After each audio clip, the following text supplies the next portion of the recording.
maravilhosa, significativa e tremendamente importante. Isso significa, entre muitas coisas, que Deus tem sustentado vocês esse tempo todo. Em 35 anos, grandes empresas fecharam, grandes negócios quebraram, grandes homens faliram, mas a igreja está aqui. Porque Jesus disse que as portas do inferno não prevalecerão contra a igreja. E eu e você somos igreja. Parabéns, pastor Luiz. Parabéns, pastora. Parabéns, diretoria da igreja.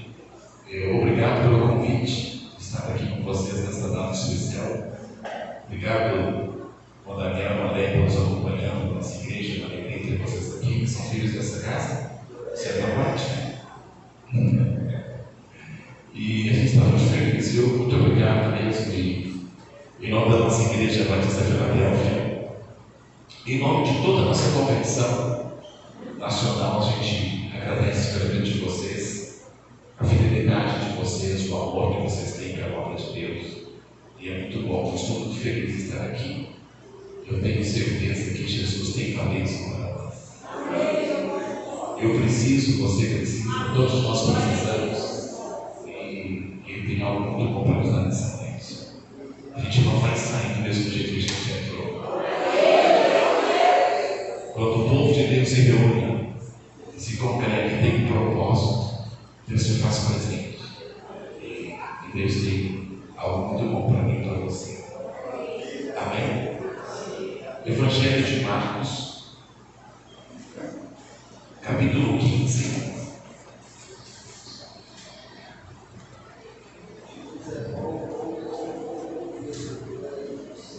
A partir do versículo 33. Evangelho de Marcos, capítulo 15. A partir do versículo 33.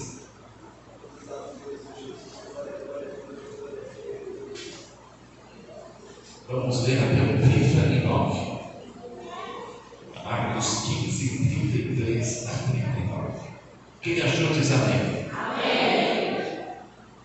E houve trevas sobre toda a terra, do meio-dia às 3 horas da tarde, e por volta das 3 horas da tarde, Jesus bradou em alta voz: Eloi, Eloi, lama sabachthani, que significa: meu Deus, por que me abandonaste? Quando alguns dos que estavam presentes ouviram isso, disseram: ouçam, ele está chamando Elias. Um deles correu, embebeu uma esponja em vinagre, colocou-a na ponta de uma vara e deu-a a Jesus para beber. E disse: deixa-o, vejamos se Elias vem tirá-lo daí. Mas Jesus, com alto brado, expirou. E o véu do santuário rasgou-se em 2 partes, de alto a baixo. Quando o centurião que estava em frente de Jesus ouviu o seu brado e viu como ele morreu, disse: realmente este homem era o Filho de Deus. Gostei muito do tempo de vocês, 5 anos proclamando o Evangelho. É isso que vocês têm feito, é isso que a igreja tem feito desde o início da sua fundação em Jesus, proclamando o Evangelho. Nós somos chamados para proclamar, para pregar o Evangelho. E esse Evangelho, ele está centralizado, ele está embasado, ele está solidificado na pessoa amada e bendita do nosso Senhor e Salvador Jesus Cristo.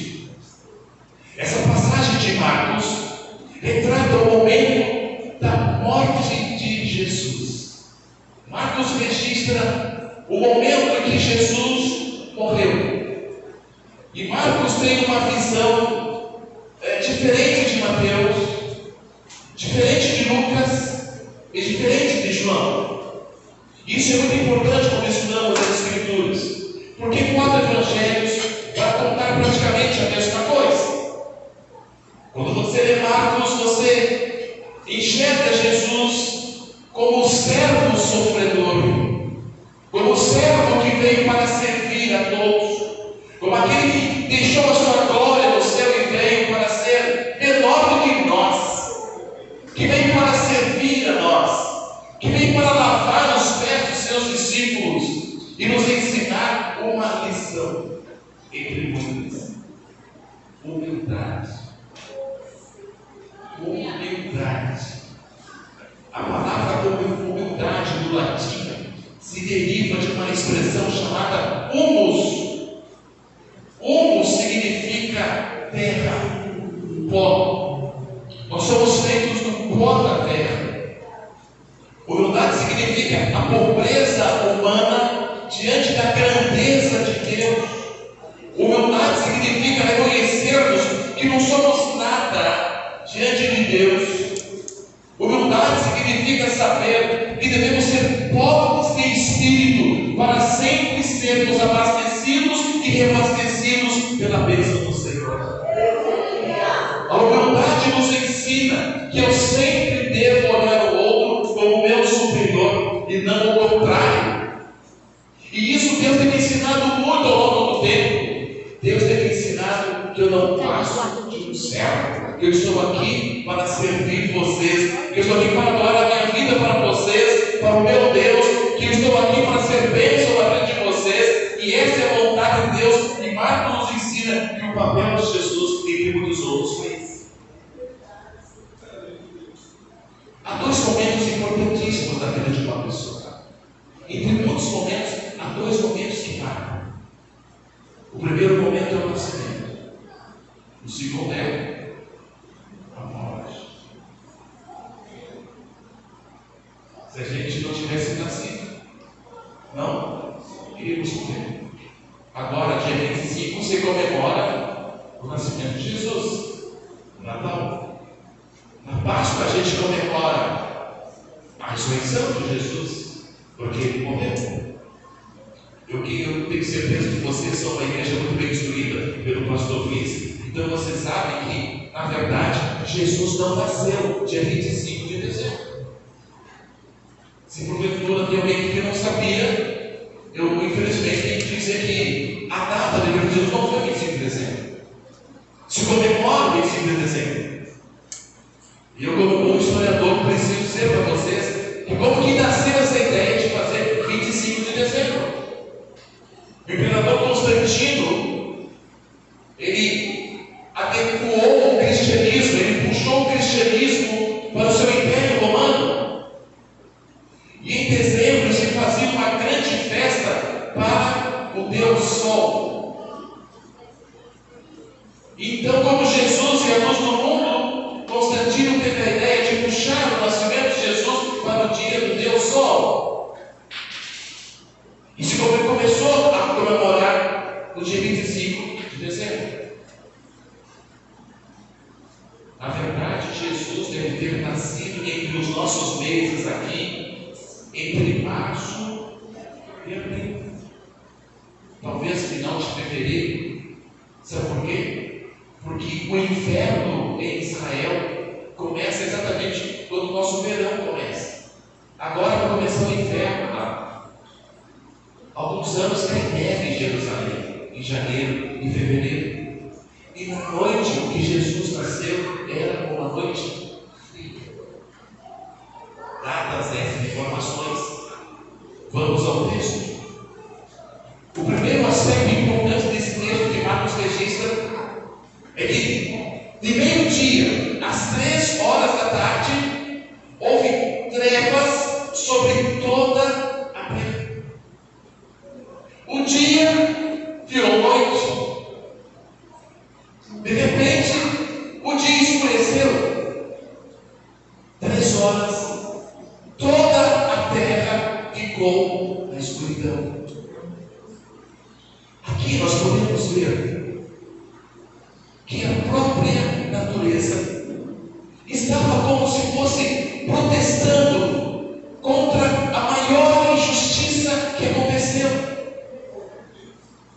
A maior injustiça que houve foi matar Jesus, que nunca fez mal para ninguém. que nunca fez mal a nenhuma pessoa. Pelo contrário, ele sempre fez o bem. Por onde ele andou, ele sempre fez o bem. Mas naquela armação dos fariseus, dos principais religiosos, com aquela situação toda, armaram contra Jesus e levaram Jesus à cruz. E a natureza, que é feita por obra das mãos do Senhor, presenciando tudo aquilo, a natureza se revela e faz o seu protesto. E o dia e o sol que brilhava forte, de repente sumiu, e as trevas tomou conta de toda a terra, porque Jesus estava prestes a morrer.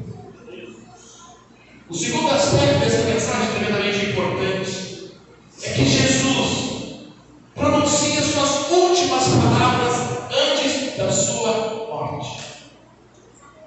Momentos antes de morrer, ele brada, ele grita, ele tira força lá do profundo dos seus pulmões, já sem conseguir respirar. Ele diz essas palavras: Eloi, Eloi, lama sabachthani. Diga comigo que você conhece, você sabe. Deus deu? Deus deu? Por quê? Me desampara. Foi isso que Jesus disse. Igreja, o que mais me chama a atenção aqui é que Jesus, momentos antes de morrer, diz essas palavras para Deus, e o povo ao pé da cruz não entendeu o que Jesus estava falando, não compreendeu o que Jesus estava dizendo. Às vezes eu fico pensando, quantas vezes Deus fala comigo, quantas vezes eu falo contigo, e a gente não entende o que Deus está falando com a gente. Ele diz: Deus deu, porque eles adoraram. E as pessoas ao pé da cruz estão dizendo: olha, ele está chamando por Elias, ele está chamando o profeta Elias. Vamos ver se Elias vem tirar da cruz. Nada a ver, simplesmente nada, completamente diferente. O Jesus que morreu na cruz é o Jesus incompreendido, é o Jesus não entendido, é o Jesus mal interpretado, é o Jesus que não falava a língua do povo, é o Jesus distante da realidade humana, porque o pecado havia cegado, havia trazido surdez e entendimento espiritual para aquelas pessoas, porque eles não entenderam a voz de Jesus no momento de maior dor da sua vida. Que Deus tenha misericórdia de mim e de você, para que sempre que Deus falar conosco, nós possamos dizer que nem o servinho Samuel: fala, Senhor, do que teu servo ouve. Que sempre quando Deus falar conosco, Deus nos ajude a entender o que Ele está falando, o que Ele está pedindo a cada um de nós. E se porventura você não entender, peça que o Espírito Santo te esclareça, te mostre, porque o nosso Deus não é Deus de confusão. Jesus é o Deus que se fez gente para falar a língua da gente, para enfrentar e viver a nossa realidade e levar os nossos pecados, para que eu e você possamos entender o que Deus está falando.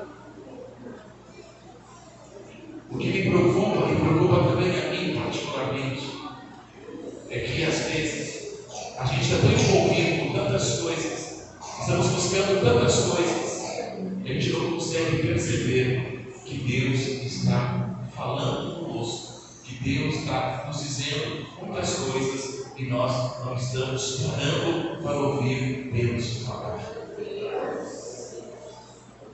Mas Deus, mesmo a gente não parando, mesmo a gente não entendendo, Deus não deixará de falar a sua palavra e nos trazer a sua mensagem.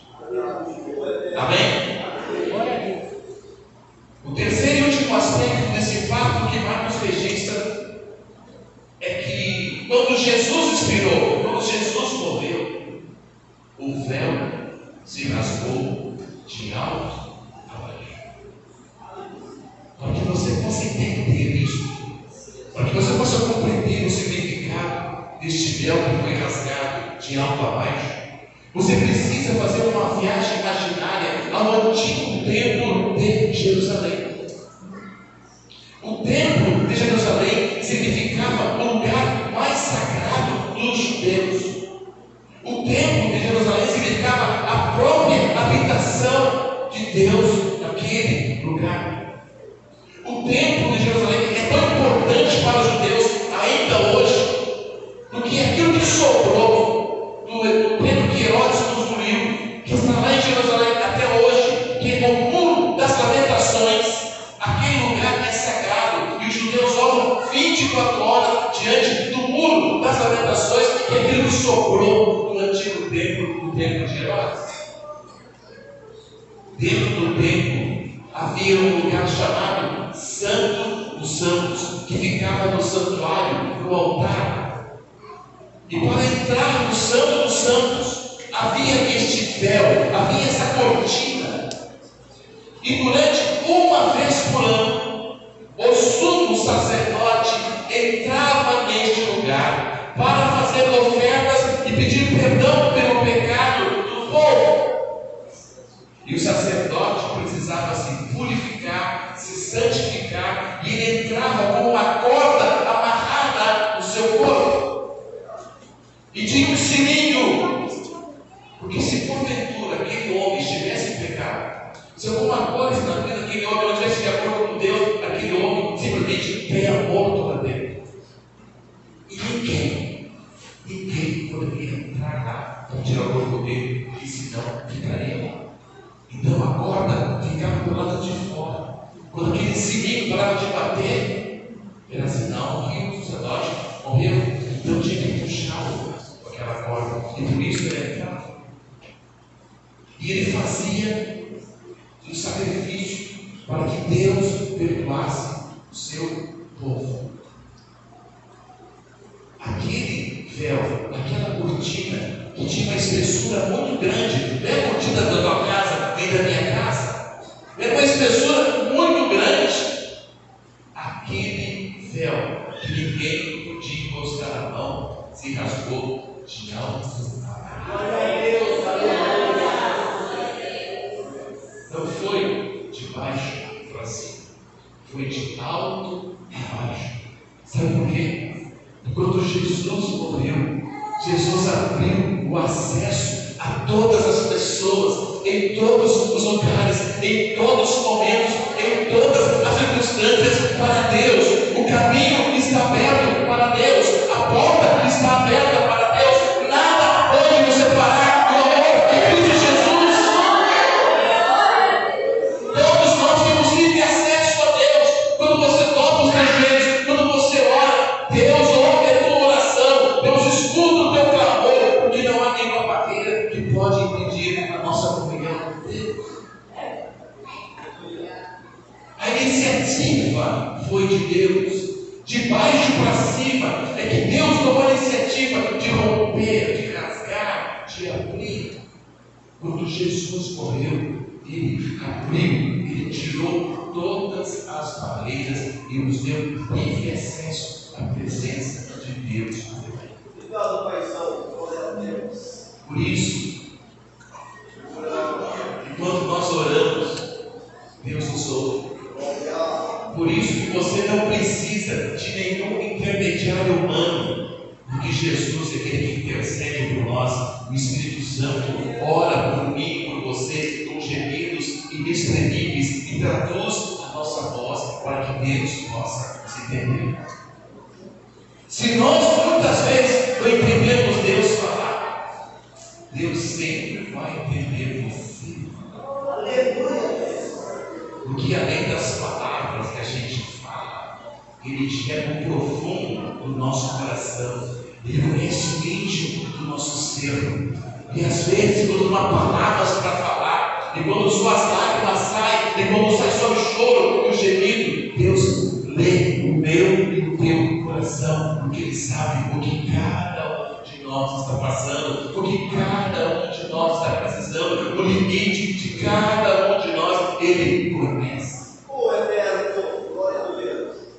Isso é amor, isso é graça, isso é misericórdia, isso é bondade. Porque mesmo que a gente não entenda, Deus sempre vai nos entender. Ele conhece as nossas realidades, Ele conhece as nossas situações, e Ele nos ouve bem presente na hora da angústia. Quando aquele homem viu isso, quando o centurião observou tudo isso, ele disse: realmente este homem era o Filho de Deus. Somente quando Jesus morreu é que o centurião reconheceu que Jesus era o Filho de Deus. É importante que eu e você venhamos saber e crer que Jesus não era, Jesus é o Filho de Deus. Porque a história de Jesus não termina aqui. Se você continuar lendo Marcos, se continuar lendo os Evangelhos, você sabe que no terceiro dia a morte não pôde deter, o inferno não pôde segurar, ninguém pôde segurar, porque Jesus ressuscitou em glória e poder, Ele venceu, Ele subiu para a glória, e Ele está junto do Pai, e Ele intercede por mim e por você. O nosso Jesus ressuscitou. Ele não era, Ele é o Filho de Deus. Ele não está morto, Ele está vivo, Ele ressuscitou. E agora eu tenho uma excelente notícia para te dar. Jesus voltará.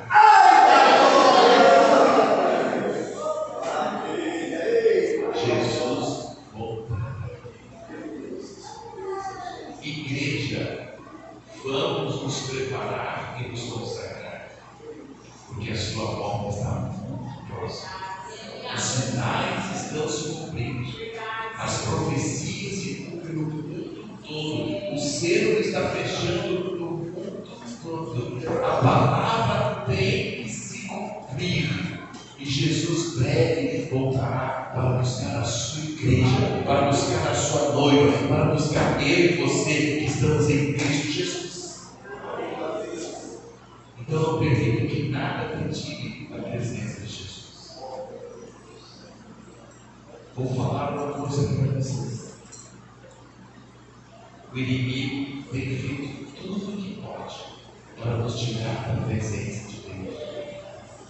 Ele está nos oferecendo muitas coisas aos nossos olhos lindos e encantadores e coisas fascinantes que muitas vezes nós queremos para nos tirar da presença de Deus, para nos afastar da presença de Deus. Agora é hora de fidelidade, agora é hora de se firmar no Senhor. Agora é hora de dizer: não deixarei o meu Jesus por nada, porque Ele é tudo para mim. Agora é hora da nossa fidelidade ao Senhor, de ficarmos com Ele, porque adianta o homem ir ao mundo inteiro e perder a sua alma. Fique com Jesus. Amém. Oh, glória. Não troque Jesus. Aleluia. Porque Ele está contigo. E Ele não vai abrir mão de você, porque você está nas palmas das mãos do Senhor. O profeta Isaías escreveu assim: pode uma mãe esquecer do filho que amamenta, mas eu jamais me esquecerei de você, porque o teu nome está escrito nas mãos do Senhor. Aleluia.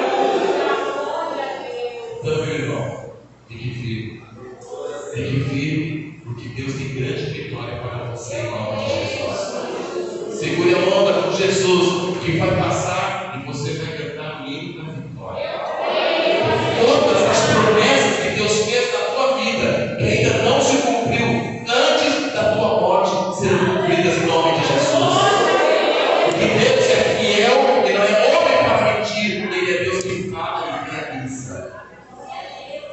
perca a esperança, não perca a fé. Aquilo que Deus prometeu, Ele fará. E aquilo que tem prometido é bênção. Ele diz para você: eu, o Senhor, sei os planos que tenho para convosco, planos de paz, para dar a vocês futuro e uma esperança. Então, fique firme, busca Jesus, entenda a morte de Jesus.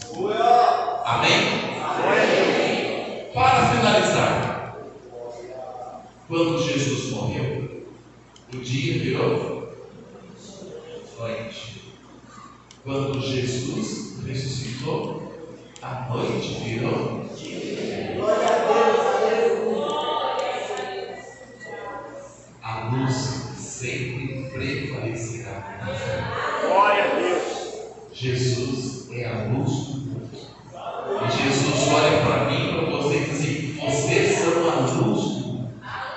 Ele diz para mim, para você: assim brilhe a vossa luz diante dos homens, para que vejam as vossas boas obras e glorifiquem ao nosso Pai que está no céu. A nossa luz